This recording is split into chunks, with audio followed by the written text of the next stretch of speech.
Bismillahir Rahmanir Rahim. Transforming higher education in Bangladesh, roadmap to sustainable excellence.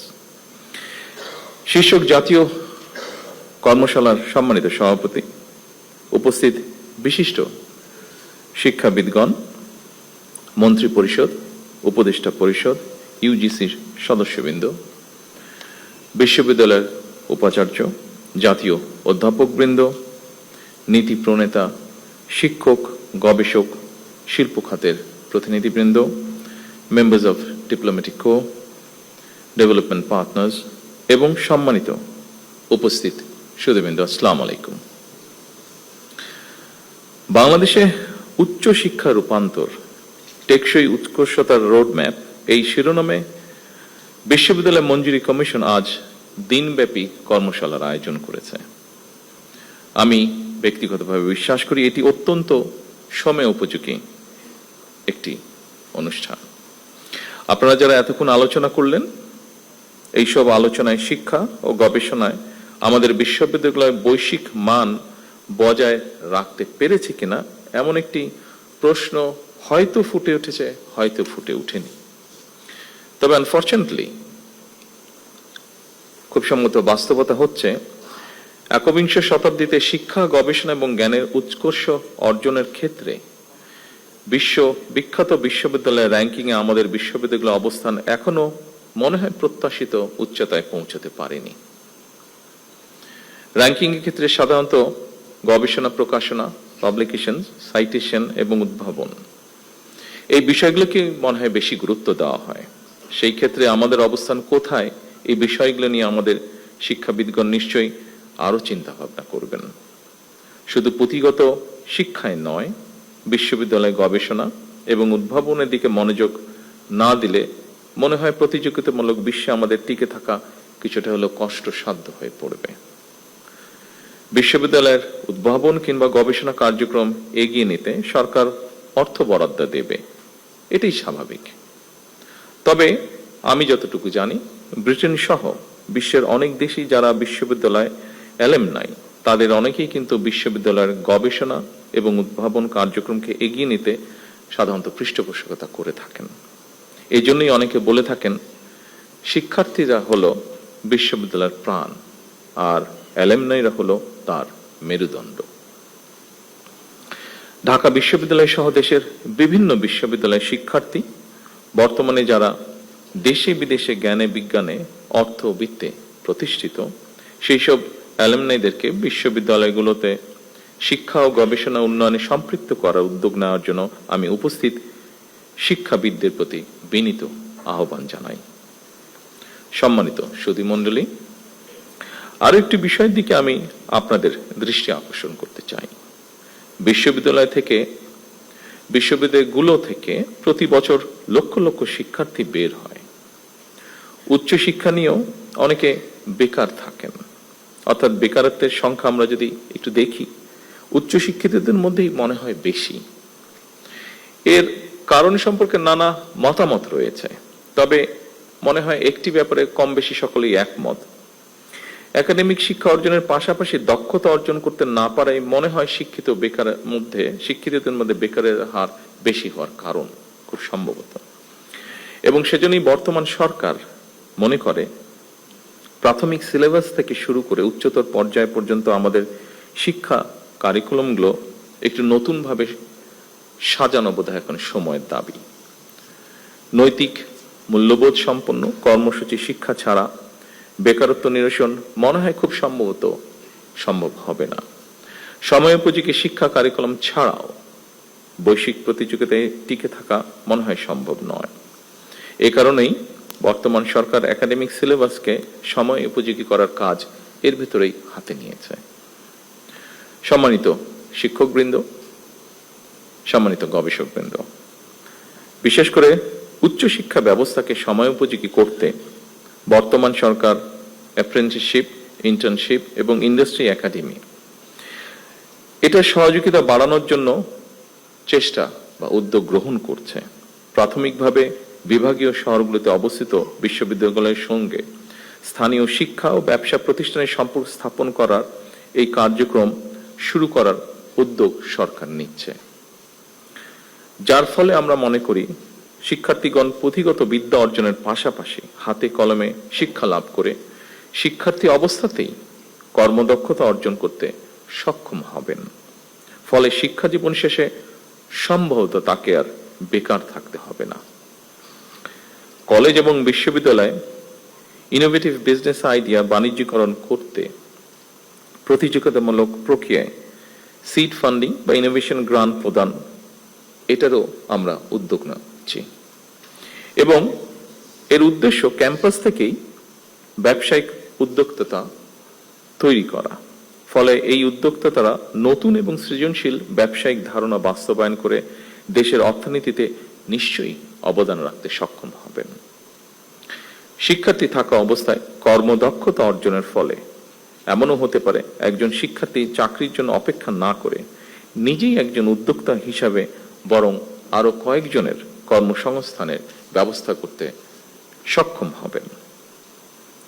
এইসব উদ্যোগ ছাড়াও সরকার উচ্চ শিক্ষা প্রতিষ্ঠানগুলোতে উদ্ভাবন এবং উদ্যোক্তা উন্নয়ন ইনস্টিটিউট, সায়েন্স পার্ক প্রতিষ্ঠার পরিকল্পনা করছে। দেশি বিদেশি প্রতিষ্ঠানের সাথে অংশীদারিত্বের ভিত্তিতে বিশ্ববিদ্যালয়গুলোতে বিজ্ঞান মেলা, innovation fair, product sourcing fair সহ এ ধরনের শিক্ষা ও দক্ষতা বিষয়ক আয়োজনকে উৎসাহিত করার পরিকল্পনা আমরা নিয়েছি। শুধু উচ্চশিক্ষার ক্ষেত্রেই নয়, স্কুল পর্যায় থেকেই সরকার শিক্ষা কারিকুলামে কারিগরি এবং ব্যবহারিক শিক্ষা বাধ্যতামূলক করার পরিকল্পনা গ্রহণ করেছে। সম্মানিত সুধীমণ্ডলী, বিশ্ব এখন চতুর্থ শিল্প বিপ্লবে পা দিয়েছে। চতুর্থ শিল্প বিপ্লবের চলমান এই সময় এআই বা কৃত্রিম বুদ্ধিমত্তা, robotics, automation, genetic engineering, biotechnology, cyber security, quantum computing, big data, material science, nano technology, পঞ্চম প্রজন্মের ওয়্যারলেস প্রযুক্তি, এইসব উন্নততর প্রযুক্তি একদিকে আমাদের চিন্তার জগৎ নিয়ন্ত্রণ করছে, অপরদিকে শাসন করছে মানুষের কর্মক্ষেত্র বা কর্মসংস্থান।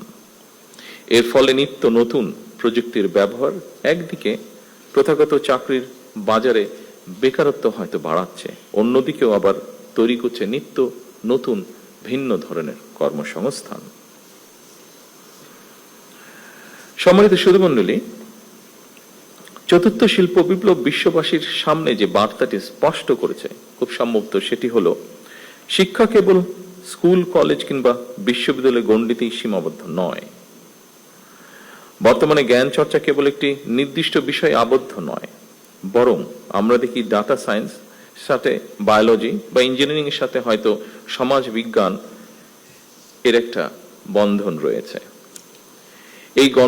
এই সংযোগের ফলেই জ্ঞানের সীমানা প্রতিনিয়ত প্রসারিত এবং গতিশীল হচ্ছে এবং এই পরিবর্তনের গতি প্রকৃতির সঙ্গেই আমাদের নিবিড় সম্পর্ক থাকা অবশ্যই জরুরি বর্তমান অবস্থায়। সম্মানিত শিক্ষক, গবেষকবৃন্দ, সম্মানিত সকল উপস্থিতিবৃন্দ, আজকের এই কর্মশালার বিষয়ের সঙ্গে খুব সম্ভবত ব্রিটিশ লেখক টম ইয়ন, যিনি বিশেষ করে ডিজিটাল ওয়ার্ল্ডে বিজনেস স্ট্র্যাটেজিস্ট অ্যান্ড অ্যানালাইসিস হিসেবে স্বনামধন্য, তার একটি বিখ্যাত মন্তব্য খুব সম্ভবত প্রাসঙ্গিক বলে আমার কাছে মনে হয়েছে। তিনি বলেছেন, বিশ্বে বহুল ব্যবহৃত ট্যাক্সি কোম্পানি উবারের নিজের কোনো ট্যাক্সি নেই। বিশ্বে অপ্রতিদ্বন্দ্বী সোশ্যাল মিডিয়া ফেসবুক নিজে কোনো কন্টেন্ট তৈরি করে না। বিশ্বের বৃহত্তম অনলাইন বিজনেস প্ল্যাটফর্ম আলিবাবার কোনো স্টক বা মজুদ পণ্য নেই। বিশ্বের সবচেয়ে বড় আবাসন প্রোভাইডার এয়ারবিএনবির নিজেদের কোনো রিয়েল এস্টেট বা অ্যাসেটস নেই। অর্থাৎ ইনোভেটিভ আইডিয়া দিয়ে তারা যার যার ক্ষেত্রে বিশ্ব শাসন করছে। এই প্রতিষ্ঠানগুলোই মূলত একটি স্মার্ট ইন্টারফেস। তারা সেবা দিচ্ছে না, বরং যারা সেবা নিতে চায় এবং যারা সেবা দিতে চায় তাদের এক জায়গায় নিয়ে এসেছে। এটি প্রযুক্তি নির্ভর জ্ঞান। সম্মানিত সকল উপস্থিতিবৃন্দ, আমাদের সামর্থ্য সীমাহীন না হলেও সীমিত সম্পদের কার্যকর ব্যবহারের মাধ্যমে অবশ্যই আমাদের পক্ষে নতুন কিছু করা সম্ভব বলে আমি দৃঢ়ভাবে বিশ্বাস করি। আমাদেরও প্রচুর মেধাবী মানুষ রয়েছেন যারা সুযোগ বা সুবিধা পেলে বিশ্বমানের কিছু করা তাদের পক্ষে অসম্ভব নয়। মেধা পাচার রোধ করে, মেধার বিকাশ, মেধা লালন করে আমরা ভবিষ্যৎ চ্যালেঞ্জ মোকাবেলা করতে চাই একসাথে। ফ্যাসিবাদ স্বৈরাচারের বিরুদ্ধে আমাদের তারুণ্য বারবার রাজপথে নেমে এসেছে। স্বাধীনতা প্রিয় গণতন্ত্রকামী জনগণ আবারও অধিকার আদায় মিছিলে সামিল হয়েছিল। এভাবে দীর্ঘ ১.৫ দশকের বেশি সময় হাজারো প্রাণের বিনিময়ে বাংলাদেশে একটি গণতান্ত্রিক রাষ্ট্র সরকার বর্তমানে প্রতিষ্ঠিত হয়েছে। জনগণের কাছে দায়বদ্ধ এই সরকার বর্তমান এবং ভবিষ্যৎ প্রজন্মের জন্য একটি নিরাপদ বাংলাদেশ বিনির্মাণের কাজ শুরু করতে চায়। বর্তমান গণতান্ত্রিক সরকার একটি জ্ঞান ও মেধাভিত্তিক রাষ্ট্র এবং সমাজ গড়ার কাজও শুরু করতে চায়। জ্ঞান ও মেধাভিত্তিক সমাজ গঠনের মূল ভিত্তি হলো এমন একটি পরিবেশ তৈরি করা যেখানে শিক্ষা, গবেষণা, মেধা, যোগ্যতা এবং সৃজনশীলতাই গুরুত্ব পাবে সর্বোচ্চ। সম্মানিত শিক্ষকবৃন্দ, গবেষকবৃন্দ, সম্মানিত সকল উপস্থিতিবৃন্দ, আমরা এমন একটি শিক্ষা ব্যবস্থা গড়ার কাজ শুরু করতে চাই যেখানে প্রতিটি শিক্ষার্থী নিজের সম্ভাবনাকে বিকশিত করার সুযোগ পাবে। আমরা সম্মিলিত প্রচেষ্টা এমন একটি শিক্ষা ব্যবস্থার কাজ শুরু করতে চাই যা আমাদের বর্তমান এবং ভবিষ্যৎ বাংলাদেশকেও করবে আলোকিত। সমৃদ্ধ ভবিষ্যতের সাথে প্রযুক্তিগত উৎকর্ষতার আমরা অবশ্যই আলমগীন করব। তবে আমরা যেন আমাদের রাষ্ট্র ও সমাজের আবহমান কালের ধর্মীয়, সামাজিক, নৈতিক মূল্যবোধ হারিয়ে না ফেলি। আমি এ ব্যাপারে শিক্ষক, বুদ্ধিজীবী, সাংবাদিক, পেশাজীবী তথা সকল শ্রেণী পেশার মানুষের প্রতি সতর্ক এবং সজাগ থাকার বিনীত আহ্বান জানিয়ে আমার বক্তব্য এখানেই শেষ করছি। আল্লাহ হাফেজ। বাংলাদেশ জিন্দাবাদ।